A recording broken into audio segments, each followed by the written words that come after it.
नमस्कार। इन विशेष समाचारों में आप सभी का बहुत स्वागत है। मैं हूं जया सिन्हा, मेरे साथ है शरद मुदगल। शुरुआत करेंगे इस वक्त की सुर्खियों के साथ।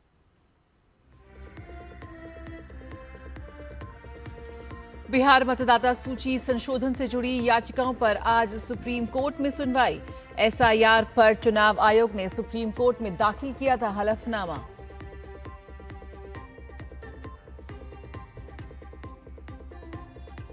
लोकसभा और राज्यसभा में अहम विधेयकों पर चर्चा प्रस्तावित।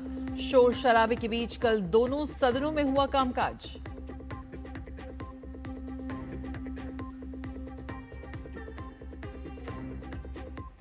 उत्तराखंड में भारी बारिश का आज भी अलर्ट। उधर योगी सरकार ने अब तक करीब 7 लाख बाढ़ पीड़ितों को दी राहत। वहीं दिल्ली एनसीआर में भी जमकर बरसे बदरा।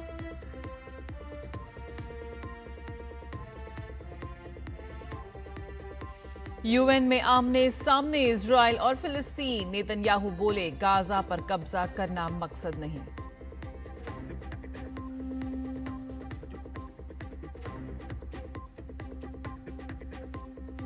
और भारत की नम्रता बत्रा ने रचा इतिहास।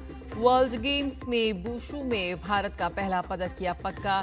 चीन में जारी 2025 वर्ल्ड गेम्स में वुशु में फाइनल में बनाई जगह।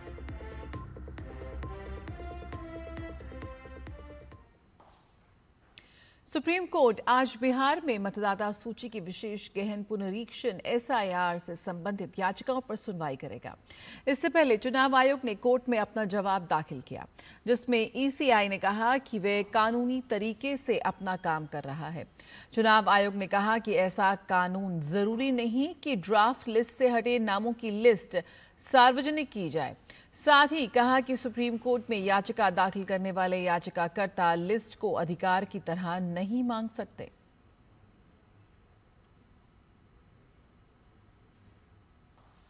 सुप्रीम कोर्ट उस जनहित याचिका पर सुनवाई के लिए तैयार हो गया है जिसमें सरकारी नौकरियों में एससी, एसटी, ओबीसी और ईडब्ल्यूएस वर्ग में आरक्षण में उन लोगों को प्राथमिकता दिए जाने की मांग की गई है जिनकी आर्थिक स्थिति उस वर्ग के अन्य लोगों की तुलना में ज्यादा खराब है। सुप्रीम कोर्ट ने केंद्र सरकार को नोटिस जारी कर अपना जवाब दाखिल करने को कहा। मामले में अगली सुनवाई 10 अक्टूबर को होगी। जनहित याचिका में कहा गया है कि याचिकाकर्ता अनुसूचित जाति और अन्य पिछड़ा वर्ग श्रेणियों से आते हैं। वे इस याचिका के माध्यम से इन समुदायों के भीतर आर्थिक असमानताओं को उजागर करना चाहते हैं, जिसके चलते मौजूदा आरक्षण नीतियों के तहत लाभ का असमान वितरण हुआ है।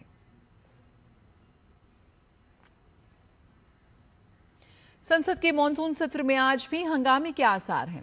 हालांकि कल शोर शराबे के बीच अहम विधेयकों को मंजूरी मिल गई। अगर आज की बात की जाए तो लोकसभा में भारतीय पतन विधेयक 2025 और खान एवं खनिज विकास एवं विनियमन संशोधन विधेयक 2025 चर्चा और पारित किए जाने के लिए पेश होगा। भारतीय पतन विधेयक 2025 बंदरगाहों से संबंधित कानून को और मजबूत करने और एकीकृत बंदरगाह विकास को बढ़ावा देने का काम करेगा। इसके साथ ही विधेयक के माध्यम से समुद्री व्यापार को सुगम बनाने और भारतीय समुद्र तटों के अधिकतम उपयोग को सुनिश्चित किए जाने का भी प्रावधान है।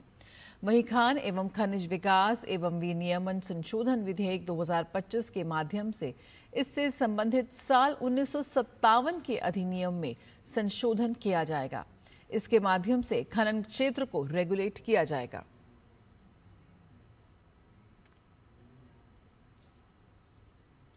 वहीं राज्यसभा में आज लोकसभा से कल पारित 2 खेल विधेयकों पर चर्चा होगी। उच्च सदन की कार्यसूची में राष्ट्रीय खेल शासन विधेयक 2025 और राष्ट्रीय डोपिंग रोधी संशोधन विधेयक 2025 चर्चा और पारित किए जाने के लिए सूचीबद्ध है। राष्ट्रीय खेल शासन विधेयक 2025 का उद्देश्य राष्ट्रीय खेल निकायों को मान्यता प्रदान करना और उनके कामकाज को रेगुलेट करना है। विधेयक में राष्ट्रीय ओलंपिक समिति, राष्ट्रीय पैरालंपिक समिति और विधेयक में उल्लेखित हर खेल के लिए राष्ट्रीय एवं क्षेत्रीय खेल महासंघ की स्थापना का प्रावधान करता है। वहीं राष्ट्रीय डोपिंग रोधी संशोधन विधेयक 2025 डोपिंग के विरुद्ध यूनेस्को कन्वेंशन को प्रभावी बनाने का कार्य करेगा। इसके साथ ही ये विधेयक खेलों में डोपिंग को प्रतिबंधित करने उनके परीक्षण, प्रवर्तन और उल्लंघन से संबंधित निर्णयों के लिए एक संरचना प्रदान करने का भी काम करेगा।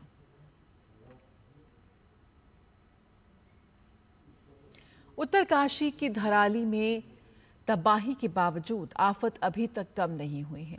लगातार हो रही बारिश ने भी स्थानीय लोगों और बचाव कार्य में जुटे लोगों की परेशानी को और बढ़ा दिया है।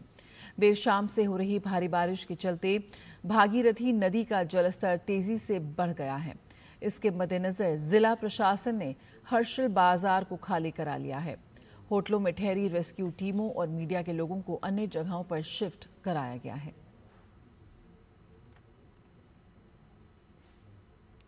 उत्तर प्रदेश में भारी बारिश के चलते 37 जिले बाढ़ से बुरी तरह से प्रभावित हैं। योगी सरकार पीड़ितों की मदद के लिए तत्परता से काम कर रही है। सीएम योगी के निर्देश पर अधिकारी से लेकर मंत्री तक सभी बाढ़ प्रभावित इलाकों का लगातार दौरा कर रहे हैं। प्रदेश के राहत आयुक्त भानु चंद्र गोस्वामी ने बताया कि अब तक करीब 7 लाख लोगों को मदद पहुंचाई जा चुकी है। संयुक्त राष्ट्र में इजराइल और गाजा आमने सामने भिड़ गए। गाजा पर कब्जा करने की इजरायली योजना की अमेरिका को छोड़कर सभी देशों ने निंदा की। बैठक में मानवीय संकट के समाधान पर चर्चा हुई। फिलिस्तीनी स्थायी पर्यवेक्षक रियाद मसूद ने बैठक के दौरान कहा कि सहानुभूति पर्याप्त नहीं है, इस पर कार्रवाई करनी होगी। वहीं इजरायली राजदूत जोनाथन मिलर ने गाजा में इजराइल को आक्रामक बताने का विरोध किया। उन्होंने कहा कि उनका मकसद गाजा को क्रूर आतंकवादी शासन से मुक्त कराना है। इसी क्रम में इजराइल के प्रधानमंत्री बेंजामिन नेतन्याहू का कहना है कि उनका मकसद गाजा पर कब्जा नहीं है, बल्कि उसको हमास से आजाद कराना है। हालांकि बैठक के तुरंत बाद ही गाजा में इजराइल द्वारा अब तक की सबसे भारी बमबारी की गई, जिसमें हालात और बिगड़ गए। दूसरी तरफ ऑस्ट्रेलिया के प्रधानमंत्री एंथनी अल्बनीज ने सोमवार को ऐलान किया कि उनका देश फिलिस्तीन को एक स्वतंत्र राष्ट्र के रूप में मान्यता देगा। अमेरिकी राष्ट्रपति डोनाल्ड ट्रंप ने चीन पर एक्स्ट्रा टैरिफ लगाने के फैसले को 90 दिनों के लिए टाल दिया है। डोनाल्ड ट्रंप का ये फैसला टैरिफ संघर्ष विराम खत्म होने से ठीक पहले आया है। बीजिंग और वॉशिंगटन के बीच टैरिफ संघर्ष विराम 12 अगस्त को समाप्त होने वाला था।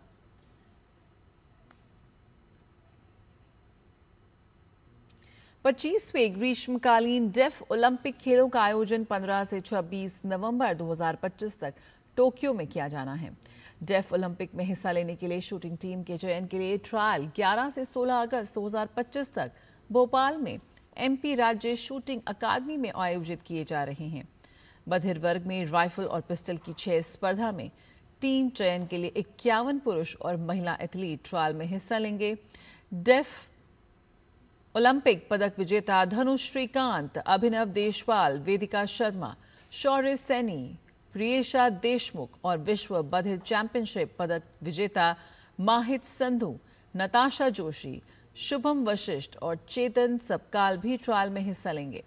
2021 में हुए डेफ ओलंपिक खेलों में भारतीय डेफ शूटिंग टीम ने 3 स्वर्ण और 2 कांस्य पदक हासिल किए थे। और भारत की नम्रता बत्रा 2025 वर्ल्ड गेम्स में वुशु में महिलाओं के 52 किलो भार वर्ग के फाइनल में पहुंच गई हैं।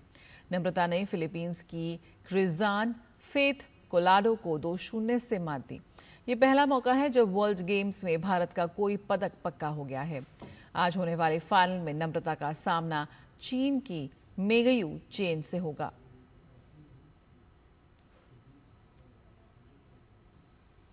भारतीय मुक्केबाज ऋतिका ने एशियन अंडर 22 बॉक्सिंग चैंपियनशिप में हेवीवेट वर्ग में स्वर्ण पदक हासिल किया है।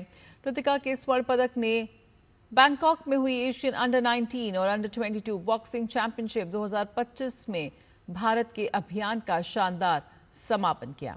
भारतीय टीम ने दोनों आयु वर्ग में कुल 27 मेडल जीते।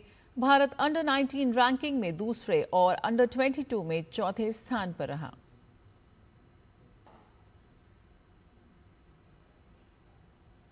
इन विशेष समाचारों में फिलहाल इतना ही। मुझे और शरद को दीजिए इजाजत। नमस्कार।